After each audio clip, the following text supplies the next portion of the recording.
यशायाह भविष्यवक्ता की पुस्तक अध्याय 29। यशायाह भविष्यवक्ता की पुस्तक अध्याय 29।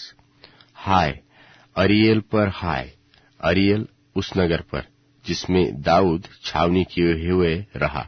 वर्ष पर वर्ष जोड़ते जाओ, उत्सव के पर्व अपने अपने समय पर मनाते जाओ।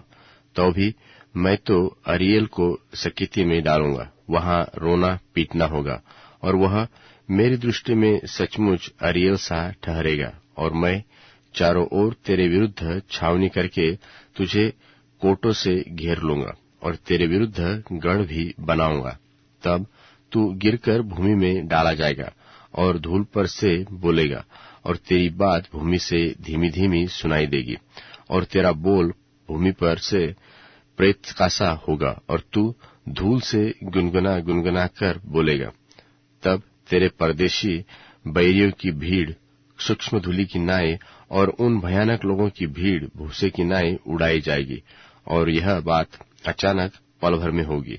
सेनाओं का यहोवा बादल गरजाता और भूमि को कंपाता और महाध्वनि करता और बवंडर और आंधी चलाता और नाश करने वाली अग्नि भड़काता हुआ उसके पास आएगा।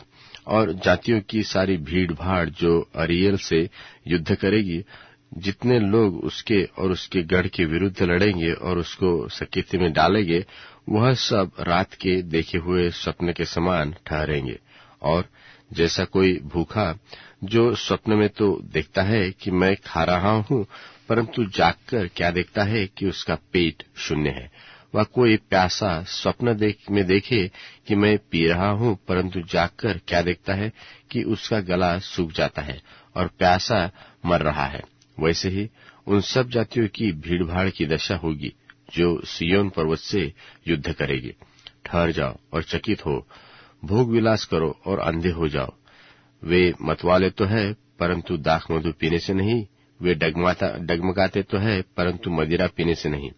यहोवा ने तुमको भारी नींद में डाल दिया है, और उसने तुम्हारी नबी रूपी आंखों को बंद कर दिया है, और तुम्हारे दर्शी रूपी सिरों पर पर्दा डाला है। इसलिए सारी दर्शन तुम्हारे लिए एक लपेटी और मुहर की हुई पुस्तक की बातों के समान ठहर, जिसे कोई पढ़े लिखे हुए मनुष्य को यह कहकर दे कि इसे पढ़, और वह कहे कि मैं नहीं पढ़ सकता क्योंकि इस पर मुहर की हुई है।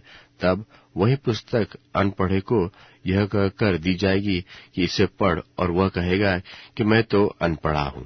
प्रभु ने कहा है, ये लोग जो मुंह की बातों से मेरा आदर करते हुए समीप तो आते हैं, परंतु अपना मन मुझसे दूर रखते हैं, और ये जो मेरा भय मानते हैं, वह मनुष्यों की आज्ञा सुन सुनकर मानते हैं। इस कारण सुन, मैं इनके साथ अद्भुत काम, वरन अति अद्भुत और अचंभे का काम करूंगा।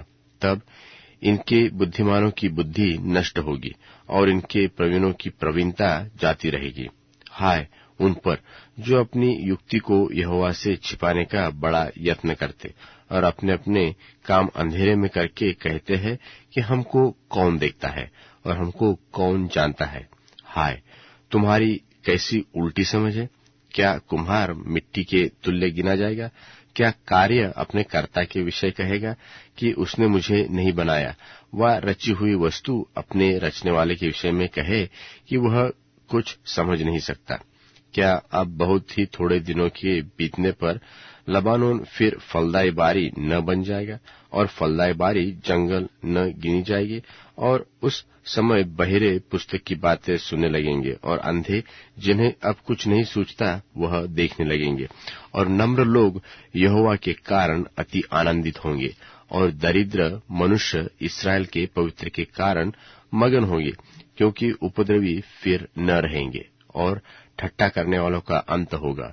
और जो अनर्थ काम करने के लिए जागते रहते हैं और जो मनुष्यों को वचन से पाप में फंसाते हैं और उनके लिए जो सभा में उलाहने देते हैं और फंदा लगाते हैं और धर्म को व्यर्थ बात के द्वारा बिगाड़ देते हैं, वे सब मिट जाएंगे। इस कारण इब्राहिम का छुड़ाने वाला यहोवा याकूब के घराने के विषय में यो कहता है कि याकूब को फिर लज्जित होना न पड़ेगा और न उसका मुंह फिर नीचा होगा।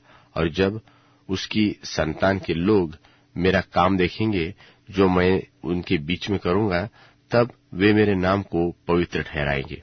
वे याकूब के पवित्र को पवित्र ही ठहराएंगे और इस्राएल के परमेश्वर का अति भय मानेंगे। उस समय जिनका मन भटक गया वह बुद्धि प्राप्त करेंगे और जो कुड़कुड़ाते हैं वह शिक्षा पाएंगे।